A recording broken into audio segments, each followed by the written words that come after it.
Assalamualaikum warahmatullahi wabarakatuh, anak-anak yang berbahagia. Pada kesempatan kali ini kita belajar dengan Bapak, yakni pendidikan agama Islam dengan tema Ayo Membayar Zakat, pelajaran keempat.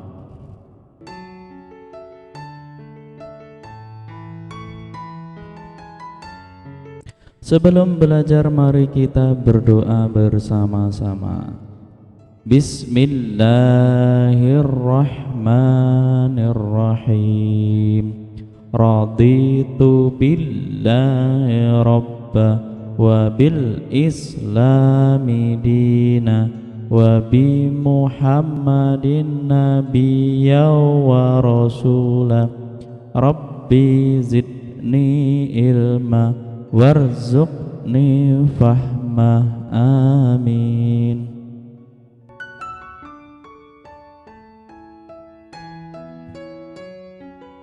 Mari kita perhatikan, ini adalah peta konsep yang akan kita pelajari. Ayo membayar zakat. Yang pertama, memahami arti zakat. Berikutnya, macam-macam zakat, orang yang berhak menerima zakat, dan hikmah zakat. Kita lanjutkan. Sekarang anak-anak amati gambar di bawah ini ya. Ini adalah amil zakat dan para pembayar zakat atau muzaki. Kemudian ini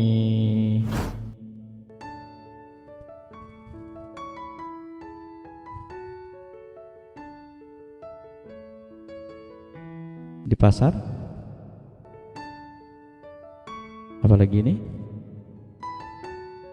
Nah, kemudian ada yang masih bekerja.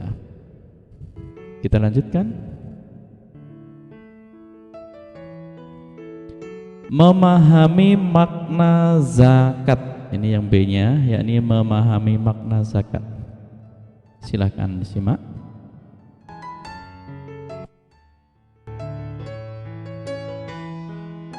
Pak akan membacakan cerita. Setiap bulan Ramadan, Riri selalu mengajak Fadil, adiknya, untuk membayar zakat di masjid dekat rumahnya. Fadil, yuk kita siap-siap pergi ke masjid membayar zakat fitrah, ajak Riri kepada adiknya. Fadil masih senang bermain mobil-mobilan sehingga enggan menyahut. Kemudian Riri menghampiri Fadil sambil berujar, Fadil, ayo dong siap-siap ke masjid untuk membayar zakat fitrah. Iya kakak, Fadil ingat, kan sekarang sudah akhir bulan Ramadan.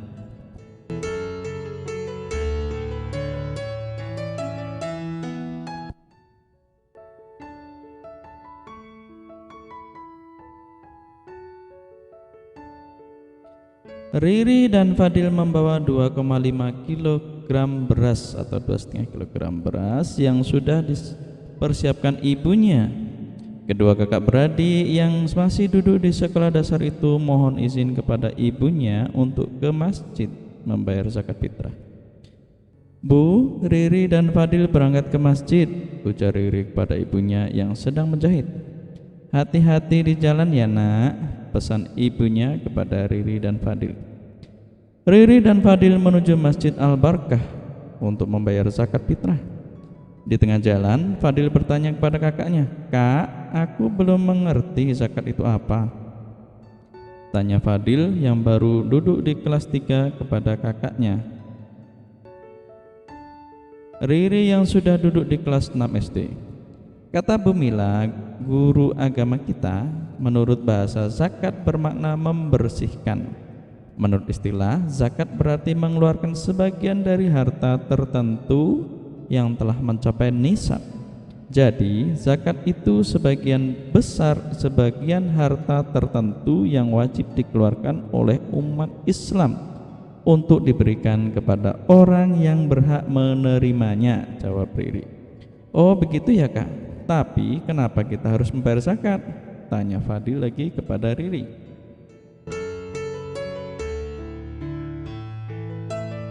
Kata Bu Mila, setiap umat Islam yang mampu wajib membayar zakat.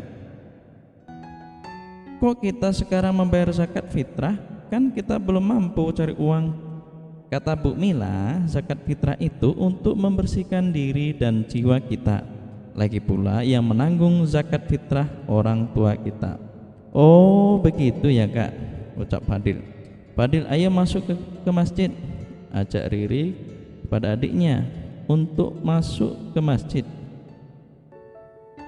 Di dalam masjid sudah banyak orang yang ingin membayar zakat kepada panitia zakat. Itulah gambaran memahami makna zakat. Kita lanjutkan. Macam-macam zakat. Macam-macam zakat secara garis besar, zakat itu dibagi menjadi dua, yakni zakat fitrah atau zakatun nafs. Kemudian yang kedua adalah zakat mal atau zakat harta. Oke, kita lanjutkan. Nah, ini zakat fitrah. Pemetaannya, pengertian, kemudian syarat wajib zakat, banyaknya zakat yang dikeluarkan, di waktu mengeluarkan zakat fitrah, dan orang yang berhak menerima zakat dan manfaat zakat fitrah. Sekarang kita masuk ke zakat fitrah. Pengertian zakat fitrah.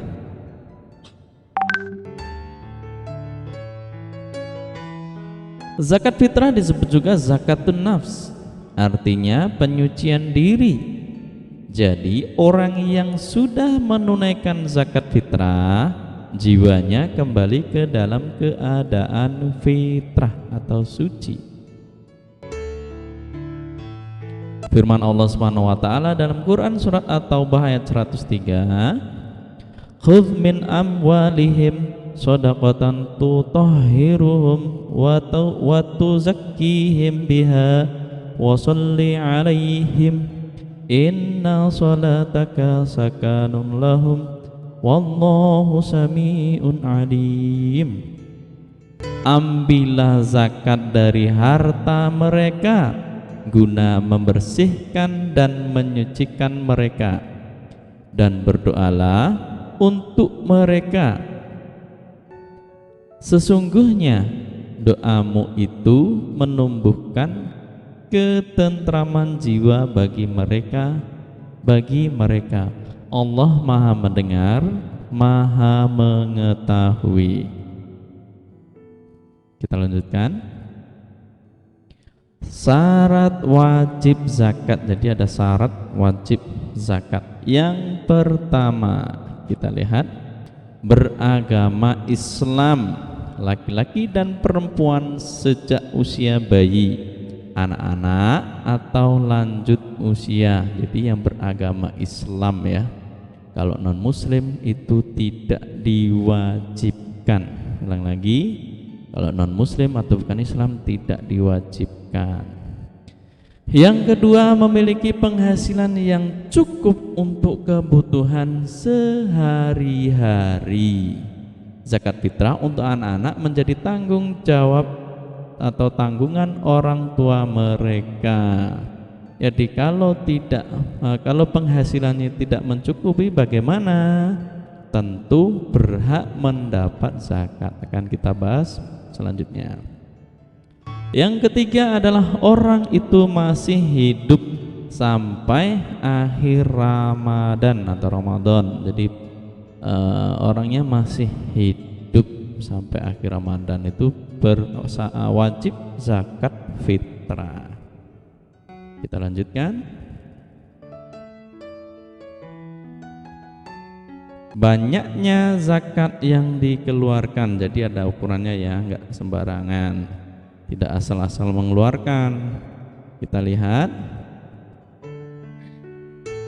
zakat fitrah adalah mengeluarkan beras atau bahan makanan pokok lainnya sebesar 2,5 kg atau 3,5 liter tiap orang. Kalau lebih gimana? Ya kalau lebih tidak termasuk zakat, sedekah ya. Ini yang wajibnya sebesar 2,5 kg per jiwa. Beras atau bahan makanan pokok yang telah terkumpul tersebut akan dibagikan oleh amil zakat atau petugas pengumpul zakat kepada orang-orang yang tidak mampu. Biasanya para amil zakat membagikan zakat fitrah menjelang Idul Fitri agar orang yang tidak mampu dapat bergembira bersama menikmati hari raya Idul Fitri. Jadi zakat fitrah sangat menolong orang yang tidak mampu, baik mereka yang meminta maupun yang tidak meminta. Kita juga ikut menggembirakan mereka untuk bersama-sama merayakan Idul Fitri. Waktu membayar zakat fitrah boleh dilakukan mulai tanggal 1 Ramadan sampai menjelang salat Idul Fitri. Ini kita bahas berikutnya. Ya, jadi besarannya 2,5 kg atau 3,5 liter dalam bentuk makanan pokok. Kalau kita yakni beras. Kita lanjutkan. Waktu mengeluarkan zakat fitrah, jadi tidak sembarangan waktunya, ada waktu-waktu tertentu. Kalau di luar waktu yang ditentukan ini maka tidak disebut zakat fitrah. Oke. Yang pertama, waktu yang diperbolehkan. Jadi boleh awal bulan sampai akhir bulan penghabisan Ramadan, itu boleh mengeluarkan zakat fitrah. Berikutnya, waktu wajib dari terbenamnya matahari penghabisan Ramadan sampai malam harinya. Dari terbenam sampai malam harinya itu wajib. Berikutnya, waktu yang lebih baik atau sunnah dibayar sudah sholat subuh sebelum pergi sholat hari raya. Hanya saja waktu-waktu ini kalau kita serahkan ke amil atau panitia zakat sudah sibuk mempersiapkan sholat id.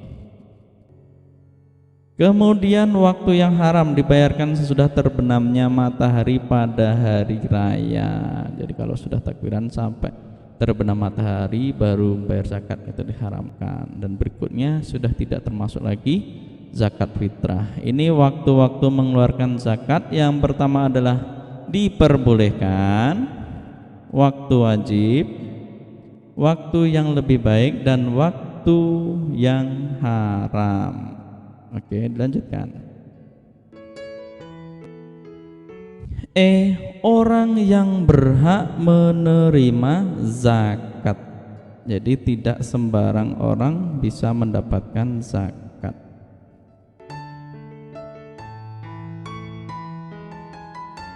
Bismillahirrahmanirrahim. Innamas shadaqatu lil fuqara'i wal masakini wal amilina 'alaiha wal mu'allafati qulubuhum wa fir riqabi wal ghafrimina wa fi sabilillahi wa banis sabil faridatan minallah wallahu alimun hakim. Artinya, sesungguhnya zakat itu hanyalah untuk orang-orang fakir, orang miskin, amil zakat, dan dilunakkan hatinya atau mu'alaf, untuk memerdekakan hamba sahaya, untuk membebaskan orang yang berhutang, untuk jalan Allah Subhanahu wa taala, dan untuk orang yang sedang dalam perjalanan. sebagai kewajiban dari Allah Subhanahu wa taala, Maha mengetahui, Maha bijaksana.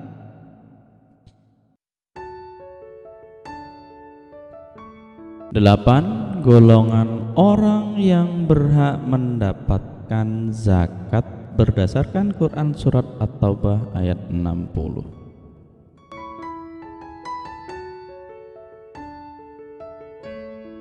Kita perhatikan. 1. Orang fakir.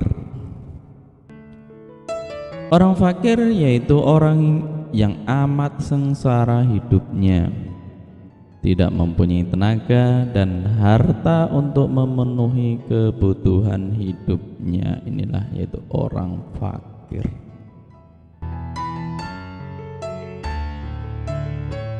Yang kedua adalah orang miskin. Orang miskin yaitu orang yang tidak cukup penghasilan untuk memenuhi kebutuhan hidupnya sehari-hari. Itu orang miskin ya. Jadi bekerja tetapi kebutuhannya tidak mencukupi untuk kebutuhan sehari-hari. Penghasilannya bukan kebutuhannya. Penghasilannya tidak mencukupi untuk kebutuhan sehari-hari. Yang ketiga, pengurus zakat atau amil, yaitu orang yang diberi tugas untuk mengumpulkan dan membagikan zakat atau panitia zakat.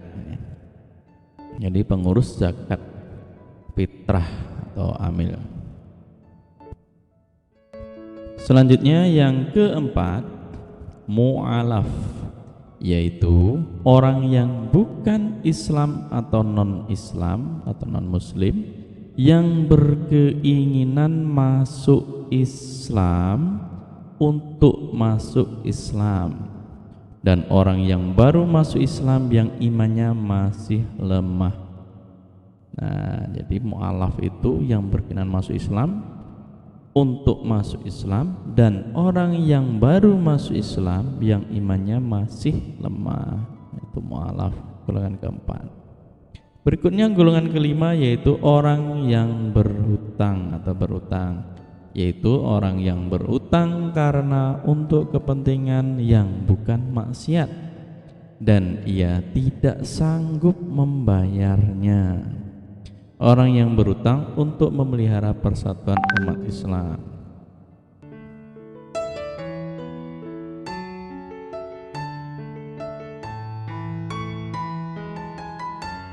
Berikutnya nomor 6 yaitu orang yang berjuang pada jalan Allah atau fisabilillah, yaitu orang yang berjuang untuk keperluan pertahanan Islam di zaman Nabi Muhammad SAW. Fisabilillah itu mencakup juga kepentingan-kepentingan umum seperti mendirikan masjid, musola, sekolah, madrasah aliyah atau madrasah, rumah sakit dan sebagainya.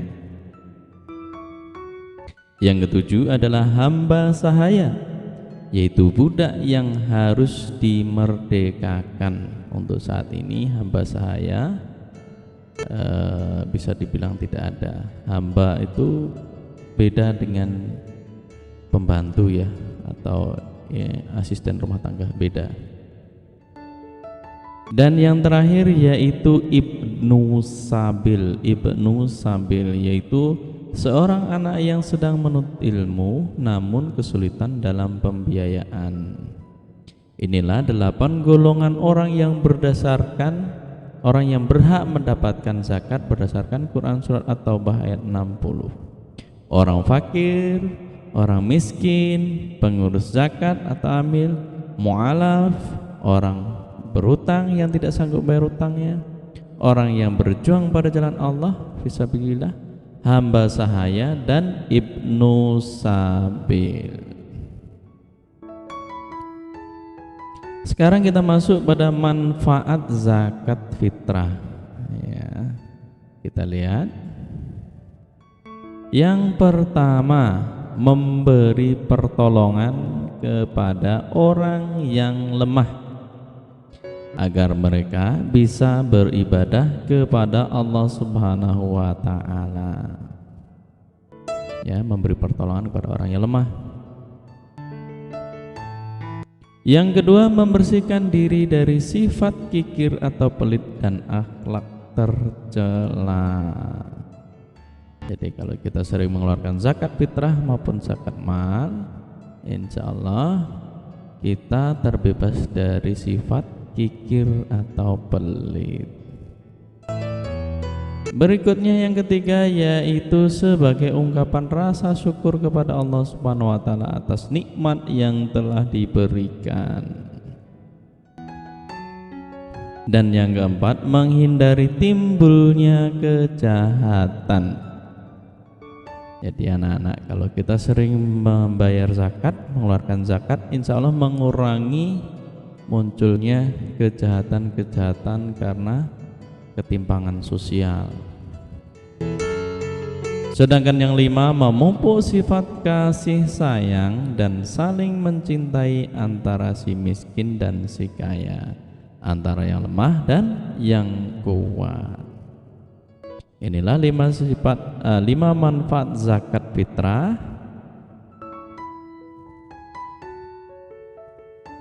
yang bisa kita ambil. Demikianlah materi kita pada hari ini. Semoga bermanfaat dan anak-anak mengerti. Kurang lebihnya Bapak mohon maaf, pada Allah mohon ampun. Akhir kata, assalamualaikum warahmatullahi wabarakatuh.